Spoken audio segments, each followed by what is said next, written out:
सांगली ते धामणी हा रोड एवढा जबरदस्त करण्यात आला, नव्यानंच केला हा रोड. हा रोड नवीन झाल्यानंतर महानगरपालिकेचे लोक कसे असतात, आमच्या महापालिकेचा पैसा कसा मातीत घालतात, त्यातलं एक उदाहरण हा जो चेंबर आहे. हा चेंबर रोड लेवलपेक्षा कमीत कमी 1.5 ते 1.25 फूट खाली आहे. या चेंबरवरतीच पूर्णपणे हा डांबरीकरण करण्यात आला आणि डांबरीकरण केल्यानंतर या बिल्डिंगचं काहीतरी काम चालू होतं आणि पर्यायानं हे पाणी तुंबलं आणि या मेन रोडवरून या ठिकाणी पाणी वरती यायला लागलं. आता हे झाल्यानंतर यांच्या डोक्यात आलं की या चेंबरचं कनेक्शन पुढं सुमारे 50 फुटावरती दुसऱ्या चेंबरला करणं गरजेचं आहे. ते चेंबरला कनेक्शन हे रोड करण्यापूर्वी करायला पाहिजे होतं, ते केलं नाही. पण 8 ते 10 दिवसामध्येच पुन्हा या रोडला उकरण्याचं काम चालू केलं.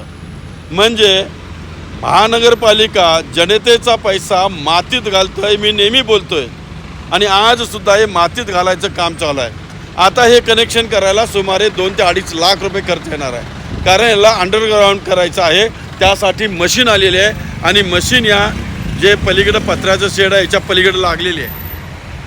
आता तिथून त्यांनी होल मारणार, म्हणजे एवढा खर्च या महानगरपालिकेला करणार. अरे पैसा जनतेचा आहे का, म्हणून तुम्ही आमचा पैसा मातीत घालताय, हेच मला कळत नाही आहे. याचा विचार करावा.